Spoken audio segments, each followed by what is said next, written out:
So I'll go ahead and introduce you to our audience today, and then we can get started. Okay. Welcome, everyone. On behalf of the Regional Office of the Association of Academic Health Centers for the MENA region at the American University of Beirut, we are delighted to have you all participate in our webinar today that will be looking at UAE's perspective of COVID-19. Our guest speaker today is Dr. Adil Sajwani, who is a family physician at the Ministry of Health and Prevention in the United Arab Emirates.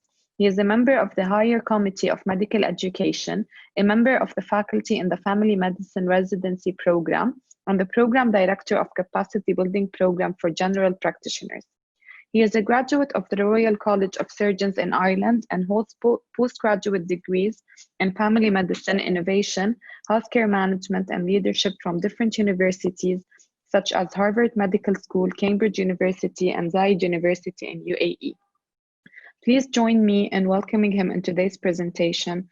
Thank you. Can you hear me clearly? Yes. Okay, so good afternoon, everyone. Glad to be here with you and our colleagues from Lebanon. My name is Adil Sajwani, as Ala introduced me. My presentation will be quick and simple because actually I work in the front line with COVID-19 at the hospital now. So I did not have so much time in making the presentation very fancy. So I'll do my best in talking more than the presentation itself. So I work as a family physician in primary healthcare department in Ministry of Health in UAE. In COVID-19, the primary healthcare physicians or family physicians or general practitioners, they are taking the major responsibilities in dealing with COVID-19 since the starting with the disease. 80% of our patients are managed by family physicians and general practitioners, while only 20% of them, they go to hospitals. Maybe this is one of our successful factors in dealing with the disease, that we reduce the load on the hospitals by dealing mostly with the outpatient and the hotels by our colleagues in family medicine. So I'll talk first of all, this is our agenda today, will be very smooth. First of all, the United Arab Emirates, as you know, the capital is Abu Dhabi, but the most known city is Dubai. It has around 9 million people, but only 12% of them are UAE nationals. So around 88% of our populations are expats from around 200 countries. So people come here to UAE to work. UAE nationals, we are minority in here, around 11 or 12%. Around 80% to 78%, the ages will be from 15 to 64. So they are the workforce. So people come here to UAE to work, to earn some money to their countries, to help their families. And this made a huge, why I'm telling you this, because this will influence your decision in dealing with COVID-19 patients.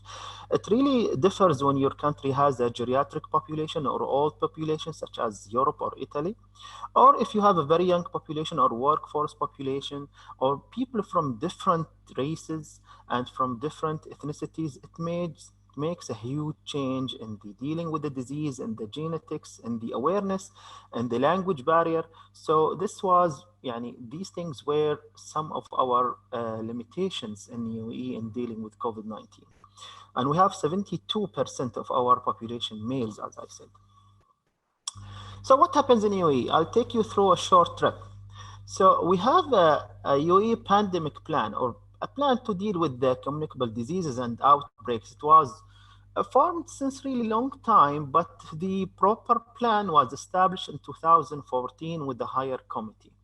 So the disease came, the COVID-19, or at least that time it was called novel coronavirus. It came in China and the fish market in Wuhan in December 2019. And some people, they really blame 2020, but again, the disease was in December 2019, and hence the name is COVID-19. So our first meeting in the pandemic higher team of pandemic or higher committee of pandemics was in 5th of January 2020. On 23rd of January, we put the temperature check for all passengers in all airports in the country. So we fixed those machines for checking temperature of all passengers coming in our countries. We have picked the first case in the UAE in 29th of January 2020. I remember that time I was in the Arab Health, if any of you were there in Dubai for the Arab Health exhibition. So I actually was there, and suddenly it was announced that we have the first case of the new novel coronavirus in UAE. It was a Chinese lady, 73 years old, who came from Wuhan just 12 days ago to Dubai for vacation. And she came with 4 of her family members. So a few days later, or 1 or 2 days later, her family members also were infected with the virus. At that time, we did not have a separate hospital for COVID-19 patients. So basically, they were put in the same hospitals, but in isolation rooms. As you know, you're all experts in here. Most of the hospitals, they have isolation rooms to deal with communicable diseases such as TB or extra. So this was the first case actually, 29th of January, and her family. On 31st of January, we had the 5th case of COVID-19 patient, and this was the first case outside that Wuhan family. It also was from China, not from Wuhan itself, but it was from a guy who went to China for vacation, and he came back to UAE. So this is in January. What happened in February? 9th of February, that lady recovered. So we had the first recovery case. On 28th of February, we had the Italian people. They came to UAE to do a marathon, a cycling marathon, and we had a suspicion of some of them. They might be infected with the cases, but again, Italy was that time not known of how to have so much cases. The main concern was China. So we had the marathon going on, and suddenly some cases were picked up. So the UAE decided to do a hotel testing. So around 5 or 6 hotels fully in UAE were tested. All people who were in the hotels were tested at that time. 29th of February, we had 21 cases of COVID-19 with 5 recoveries. March is really a big difference for us. On 5th of March, there were about 215 students who are non-UAE nationals. They were Arab students from different countries, but they were studying in China at that time. They were suffering a lot there because Wuhan was locked out. China had very strict lockdown on the cities. So as a humanitarian service or a humanitarian thing from our leaders in UAE, we decided to bring them here in UAE. So suddenly we had some of the buildings, they were like a residential building. We fixed them for those. We called it the UAE Humanitarian City. And since then, we started bringing hundreds of students, Arab students from China to UAE, Yemeni students, and etc. So since we are bringing people from China, the cases became higher. On 22nd of March 2020, a ministerial decree came, Qarar Wizari came, and decided to do distance learning and working from home in all ministries. So suddenly the students are now not going to schools and universities, and also employees in ministries and even private sectors has to work from home. This was a big challenge because private sector, they need their income. They are so much keen about their economic status, and they need salaries for their employees, and they need profits. So that's why a huge challenge here, especially in UAE. As you know, people come to UAE to get money, and they come to UAE to do businesses and etc. So suddenly, everywhere in the world, everybody's suffering. Everybody's suffering from job losses. Everybody's suffering from having a place in the hospital to get treated. So we decided to put people at home, and only 30% were allowed to work at offices. This was on 22nd of March, but again, doing it needed some time, especially with the private sectors. So we had some rules and regulation and changing our policies. The advantage is that our government was so resilient and we did not need a parliament approval like many countries. So we have an emergency. So we had to do this, and only 30% of our employees were allowed to go to offices, except those who are dealing with the first line of defense, such as doctors or people who are working Ministry of Interiors or policemen or military or etc. 23rd of March, we decided to close the airports fully, including the transit. So it doesn't mean that we only closed the airport in March 23rd, but the airport flights were becoming down and down, but transit flights were there. But on 23rd of March, airport closure was fully, including the transit flights. 26th of March, we announced the partial country lockdown. We called it the National Sterilization Program or National Disinfection Program. It's a very nice name. Here in UAE, our concern is the people happiness. Like we don't have, for example, if you go to any ministry now, if you go to any bank, for example, you will not see a sign called customer service. It is now a customer happiness. So, and we have a ministry for happiness. So we did not call it a country lockdown or a curfew. We called it a national sterilization program, which means people should not go outside their homes in a specific time. It was from 8 p.m. to 6 a.m.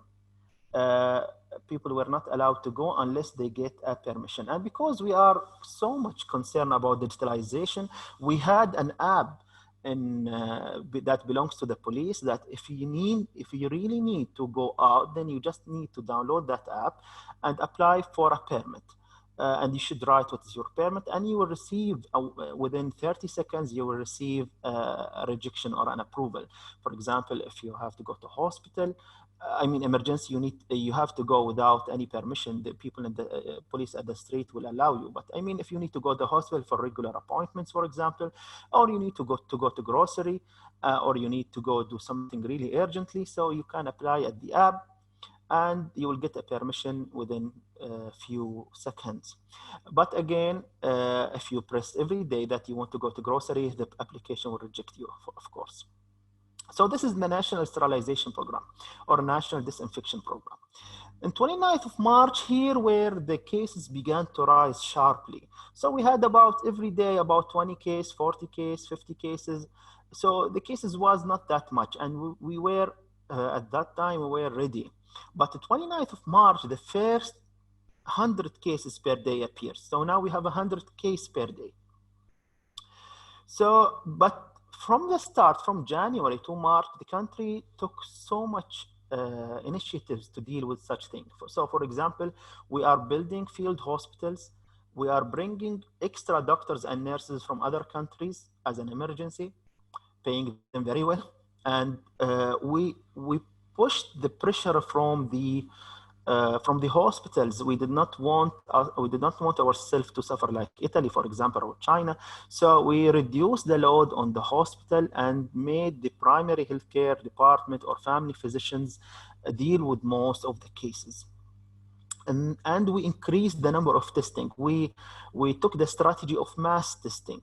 Now sometimes we are the first country in the world in the number of tests per millions, per population. Sometimes we are second, we are third, but of course we never been less than top 3 of the most country who has done testing, PCR testing for COVID-19 patients.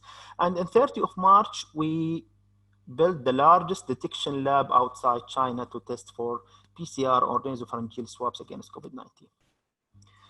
So in April and May, what happened? The cases began to rise sharply, of course, because the number of testing were higher. Now we are doing around 40,000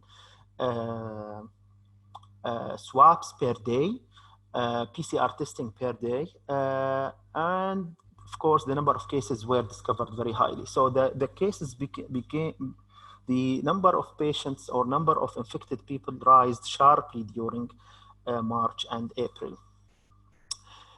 Mohammed bin Rashid University Medical School began UAE gene sequencing, and they discovered two strains of the virus were found in the UAE, strain A and strain B, while mostly it was strain B, which was mainly in Europe, not the strain A, which was mostly in Wuhan, China. And still the research is going on at that universities with more cases and more sampling. What's happening in April and May? All governments and private hospitals and clinics can do PCR test. Primary healthcare clinics, which around more than 150 clinics in the countries, they can all do the PCR test and swabs. Now we built the drive-through testing stations from the car. We have around 24 drive-through testing stations. So basically you go to an app and you put your national ID, Emirates ID number, and you take an appointment. The appointment usually takes few days if you doesn't have a risk factor. So up to a week if you don't have a risk factor. And you just go to these drive-through stations around the countries from Abu Dhabi, Dubai, Sharjah, Fujairah, or any emirate.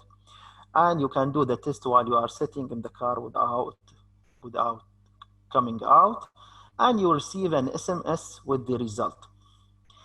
The result takes around an average of 2 to 3 days, but it can reach up to 5 or 6 days unless there is symptoms or there is a risk factors. Now, this is the drive-through if you doesn't have a risk factor, if you don't have symptoms. But if you have symptoms, you can go to any government or private hospital or a clinic in the country, and you can do the swab test at the same day. So the idea here is doing a mass testing, doing too much testing in a very short period of time. And we have also the ordering food from restaurants. Now we have home delivery testing. So there are special cars which goes with the healthcare workers, goes at home to test elderly people. I mean people above 60 years old, or to test for disabled persons. Sometimes we call it here in UAE people with special determination or people with special needs. So we test them at home for free. And also we had huge healthcare workers going and test the labor camps freely and isolate the infected persons.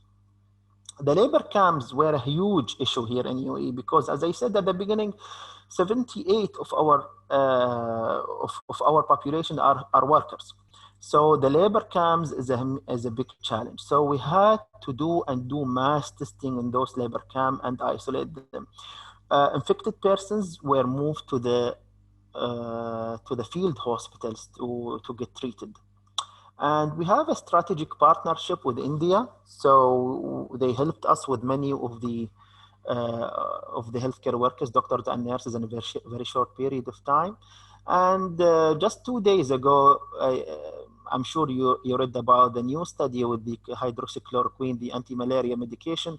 It was suspended from WHO solidarity research.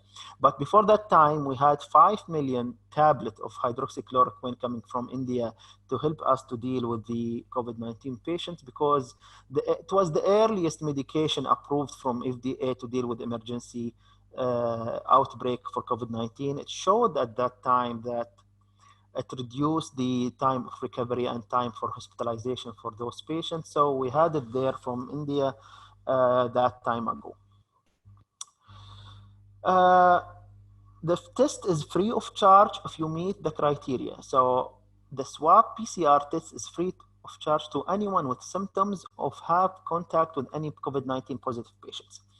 And if you are a UAE nationals, even if you don't have a symptoms, it's free of charge. So the test is free of charge if you are a UAE national, or if you are not a UAE national, but you have symptoms or you have contacted with a positive case, or if you have a disability, or you have a chronic disease such as hypertension or diabetes, or you have a female pregnant.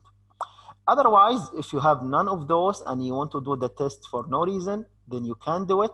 We encourage doing tests for healthy people as a part of mass testing, and the cost is about $100.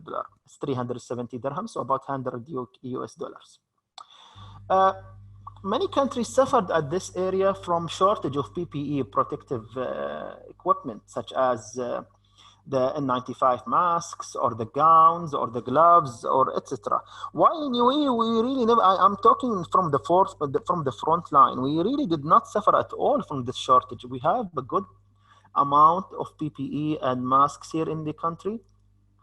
We don't even re-sterilize our N95, such as many European countries. They had to re-sterilize N95 because of shortage. We never re-sterilized them.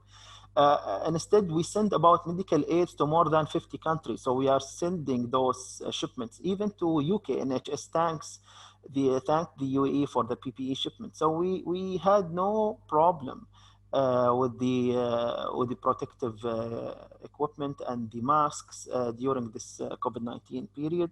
And instead, we were helping other countries to deal with them. What happened in April and May again? Now, COVID-19 is here, but it doesn't mean that other diseases disappeared. So we still have other diseases. So what happened? We put the primary healthcare clinics onto the top again. So what happened? Our dentists who were working in the primary healthcare clinics, they stopped seeing patients. We only kept few dentists to see the emergency cases, but we shift all the dentists and we gave them an online course on how to deal with the surveillance and with the following up with COVID-19 patients. And we put them in a training center, taking into consideration the physical distancing, and those were our telemedicine people. So those people, there is a hotline for them, 800 flu. People can call them. They can get free advice or free consultation on COVID-19, and they can transfer them into doctors or family medicine or family physicians who can give them proper consultation. And those people, those dental people, they also can follow up with people in the home isolation or hotel isolation and the quarantine as well. So we took really a good advantage of dental, of our dentists, our frontliners. They were there at the beginning to support us with dealing with the COVID-19 patients. Now, people who have the chronic diseases, they used to come to primary healthcare departments or primary healthcare clinic to get treated from diabetes, hypertension, or etc. So we established the e-clinic. So those can call the same clinic at phone, the same clinic that they used to deal with or used to get treated in. So they used to come and get treated and get their medication, but now it's changing. Now they have to call by phone, and the doctor will pick up the phone and they will register at the system by phone. And there is now a new by Cerner. We are using the electronic medical record, which is called Cerner. So they can now go and register by phone, and the doctor can see the online previous consultation. If the patient is stable and he only needs his medication, he can prescribe to him, and the medication will be delivered home to this patient, so he doesn't have to come.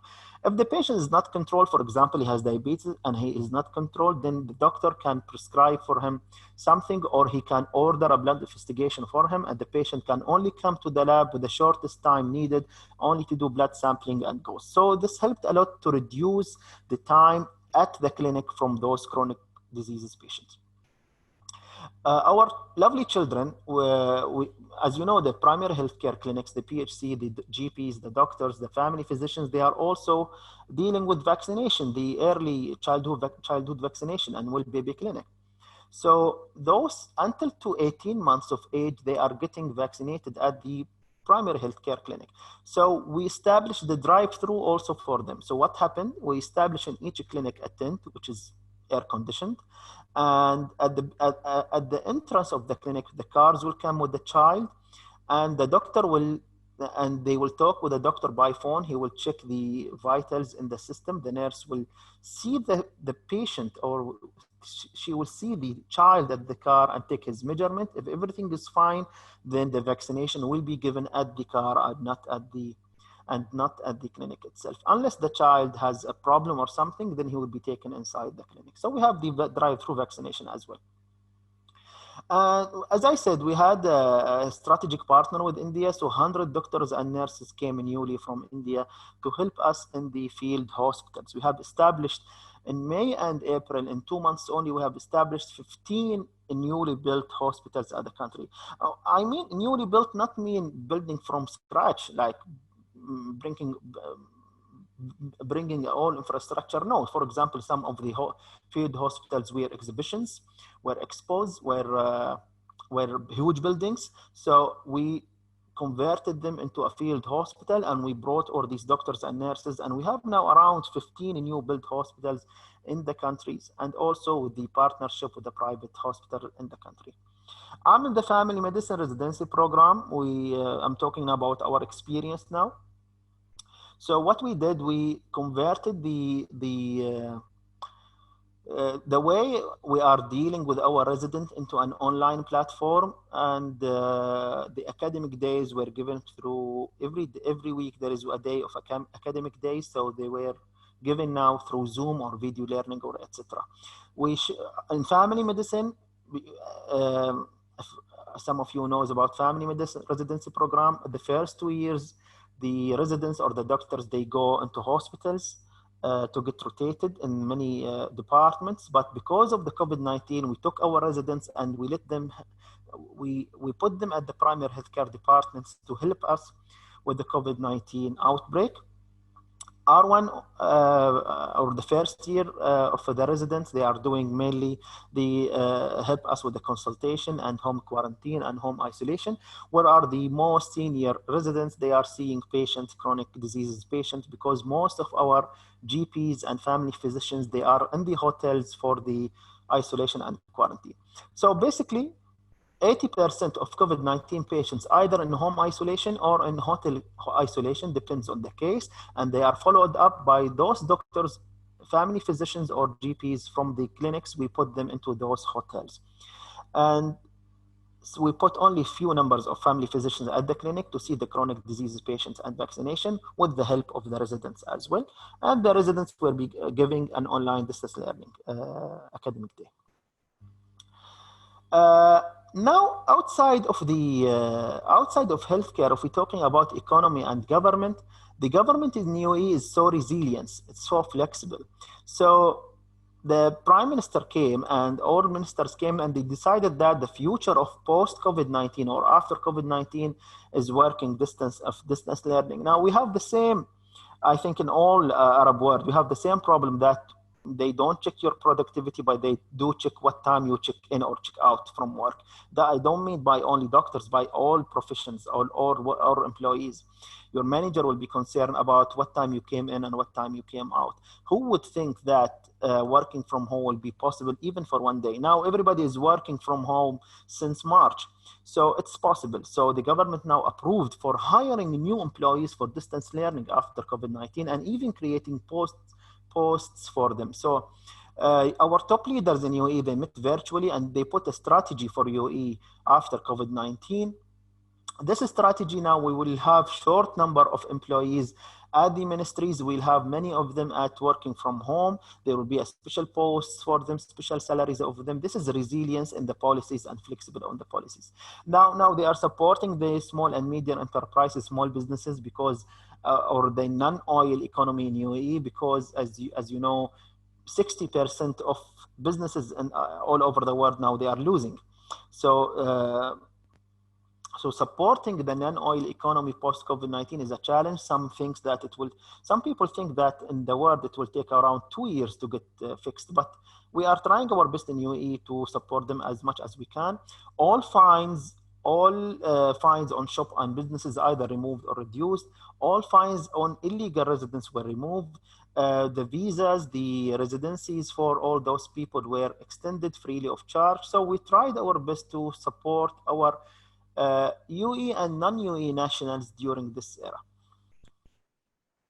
And this is the number of cases till 27 of May, till yesterday. So we have now around 31,000 confirmed cases from WHO. You can see that the number of cases started to increase very sharply, as you can see, till May. So what happened now? And the number of deaths also began to increase, and now we have 253 deaths. But if you compare it, we have the percentage of death here in UAE, according to yesterday, it was 0.8%, where around the world it's about 6 or 7%. Some country, the mortality rate or the death rate is about 12 or 13%, and we are less than 1%. So we are doing good in controlling the disease.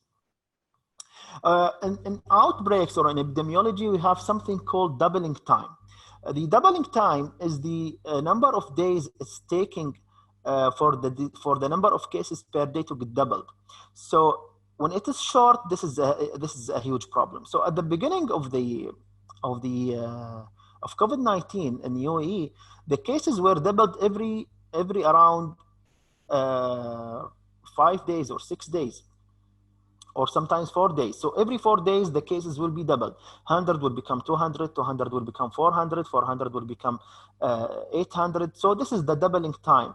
And it was very short at the beginning. Now the doubling time in UAE exceeded than 2 weeks. So the cases now, for example, yesterday it was 800, today it's about 600 or 580. So the cases now is not doubling unless it takes 2 to 3 weeks, which is a good indicator of controlling the disease.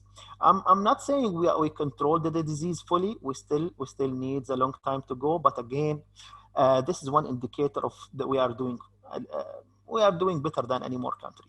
The recovery rate is high. We had around 7% in April. Now it's 32 in 14th of May. Yesterday it was 50%. So the recovery rate is 50%. So we have 31 confirmed cases, but we have 27,000 recovered patients already, and they pursued normal life. On 26 May, so it's basically the day before yesterday, we have conducted 2 million COVID-19 tests in the country, which makes us the first country in the world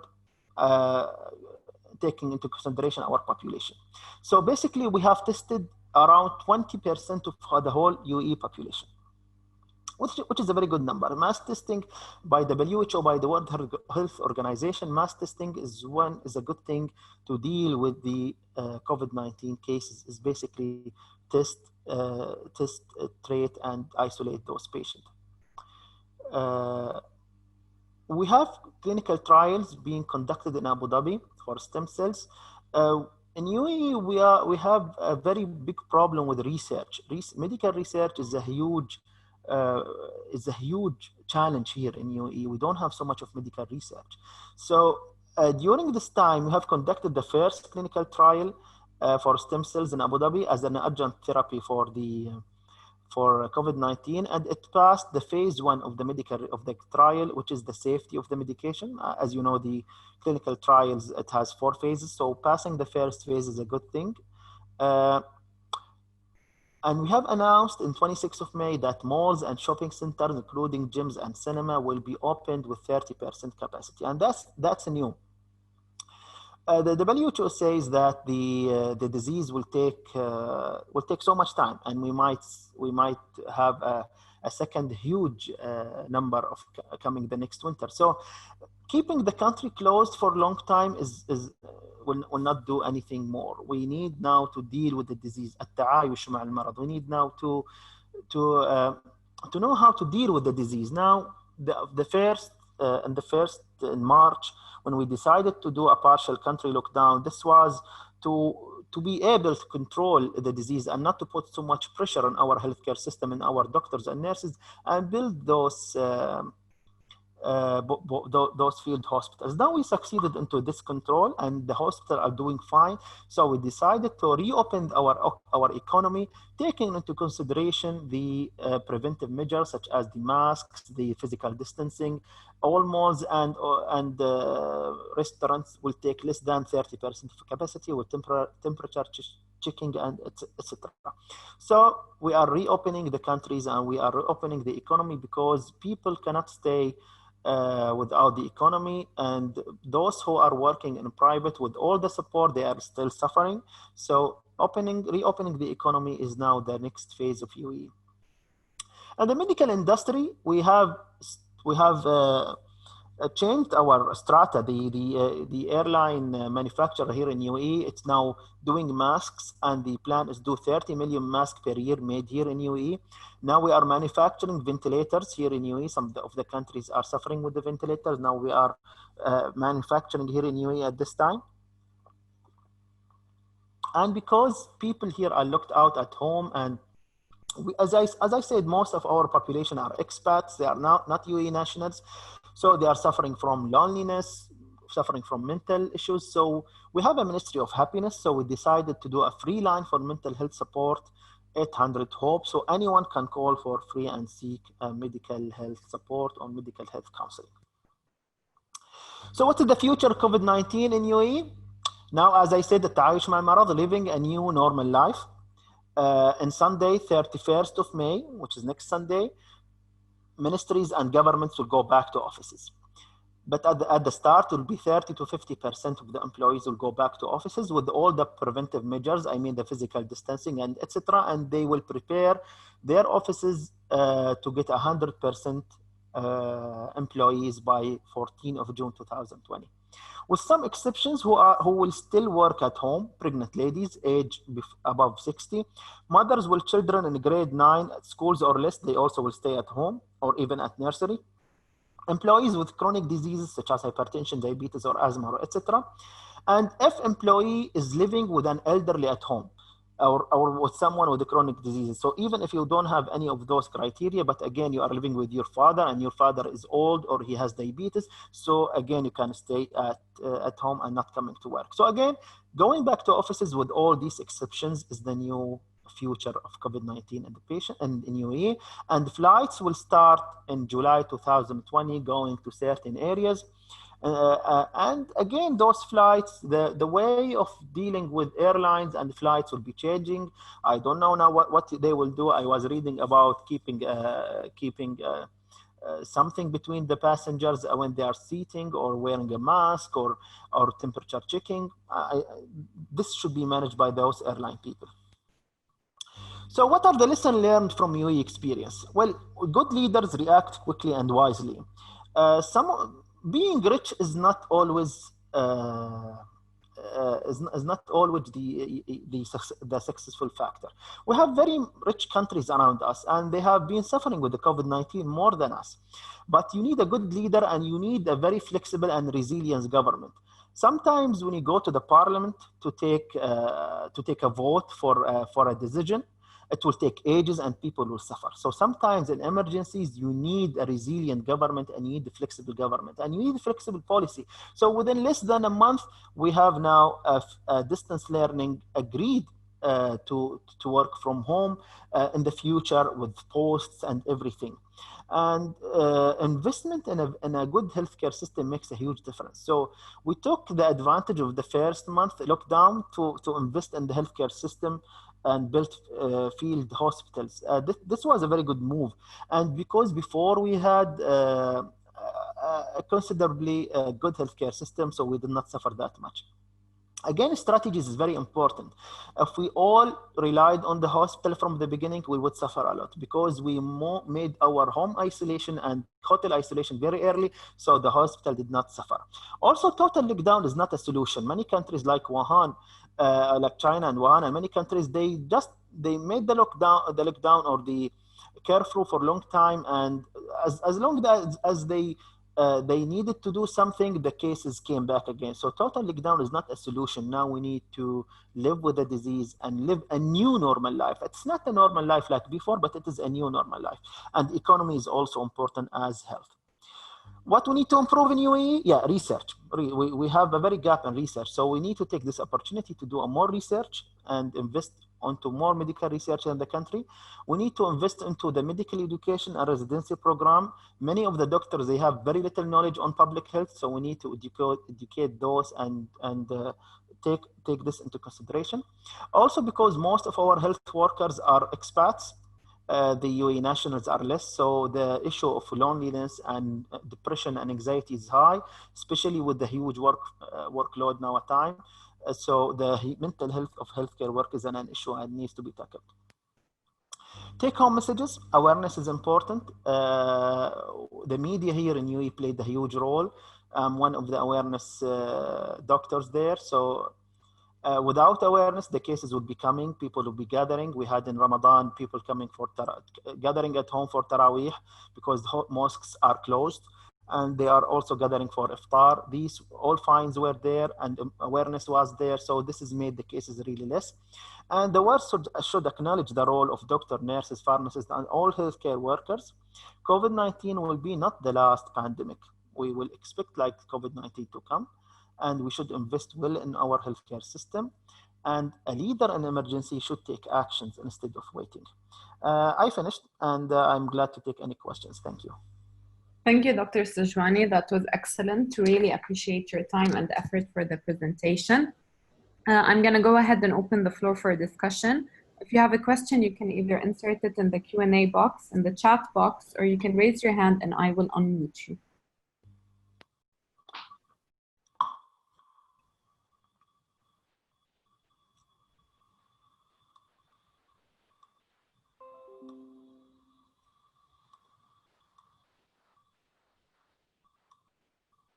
If anyone has any question, please type it in the chat box or the Q&A.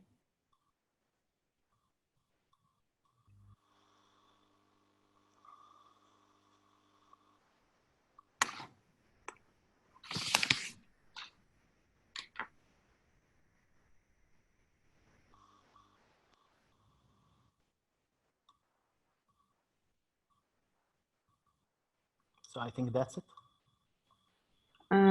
Yes, I think no one has any questions. We have one question from Ahmad Diab. What do you recommend to the poorest countries that can't handle the PCR tests costs to be done for everybody? Well, this is a big issue. Now, poor countries, they will suffer a lot in COVID-19 case, and I don't know. There should be some way of putting a criteria to deal with such patients. The WHO has announced for this long time ago that the poor countries will suffer a lot from COVID-19 because they cannot afford food for those for the population. Now, how come would they afford the PCRs? Again, they should rely on clinical symptoms. Now, even we know that the PCR and the testing has a sensitivity rate of 68%. That's why whoever get a positive test, we take 2 negatives from him before releasing him. So depending on the symptom, maybe it will be an alternative for those countries. The issue of isolation, where to isolate those countries? Now, we had a problem with the labor camp because 10 people were living together. So how can you isolate them? But that's why we built field hospitals. But again, poor countries, they cannot do it. But again, the idea of isolations and relying on symptoms is the key here. We have one question from Butros Karam. I will unmute you so you can talk. Do you hear me? Yes, I can hear you. Hello? Yes, we can hear you. Do you hear me? Yes. Yes. Yeah, thank you for the presentation. It was clear and very informative. My question is regarding the use of hydroxychloroquine with or without erythromycin. Were you able to have an impression about the effect of the medication and the time of using it? In other words, if you use it early, did you have people quickly revert to negative PCR? You give us some more info about your experience with this medication? Yeah, okay. For the hydroxychloroquine, it was the first medication we used here in the country. Unfortunately, we did not use it alone. So we used the hydroxychloroquine, we used the other antivirals, and we used even the remdesivir, and now we are using even plasma treatment. So we claim that the hydroxychloroquine helped us in dealing with the disease, and we claim that it reduced the time of recovery. But again, there are many confounding factors. we use the smallest dose of hydroxychloroquine. So that's why we did not have so much of side effects like in the WHO study, because we used it in a very short duration. Even we used it for 5 days, not 10 days, when we used the smallest dose needed. So I'm not quite comfortable with the results. The study did not even publish till now. It is led by our colleague, Dr. Nawal Al-Kabi. She's the head of the clinical trial for hydroxychloroquine. I still don't have the results, but they claim actually, when I talk to her, they claim is that hydroxychloroquine helped with the time to recovery for those under hospitalization for those patients. We are not giving it to the severe cases, unfortunately. We are only giving it to the mild to moderate and with the lowest dose and lowest duration. Okay, thank you. Do you have time for one more question? Yes. Okay, are all of the Emirates responding the same, or are there differences between, for example, Sharjah and Abu Dhabi in implementing testing and other measures? Do you see any health equity issues between Emiratis and people working on temporary labor contracts in the UAE? And if so, how are services being designed to address this? The strategy and the response is the same around all the Emirates, because it is led by the national authority of the crisis and emergency in the country, and it is a federal entity, so everything is the same. Now, every Emirate, it will have a slight change in dealing with for example, the national sterilization timing, where people cannot go out. So, for example, Dubai had a full lockdown for 2 weeks, while other Emirates did not have it. So Dubai, for example, decided to do a full lockdown for 2 weeks, and we respected this decision. But for the testing, it was not even an equity issue between Emirati and others. For example, I personally, I'm working as a physician, and I do, for example, about 50, 60 tests per day myself. Only 5 of them are UAE nationals. The other are all laborers, and they don't pay anything for it. So I don't know about equity in their salaries or in their dealing with their small businesses, because many of those are working in private sectors, and private sectors having an issue with their owners because of the lack of salaries that time or this time. But as a healthcare worker, as Ministry of Health, all is being treated the same. So if a labor is getting the disease, he will be taken to the hospitals, or if a national is getting the disease going to the hospital, they were going to the hotels if they have no symptoms. And again, tests are free of charge for them. So basically, we are going to their camps and we are testing them. So in COVID-19 specifically, dealing with the health of the labor was not an issue at all. Okay, we have one more question from Ahmad Diab. Are you afraid from the reopening of your country that is fast in the next weeks? And why is the interval so short?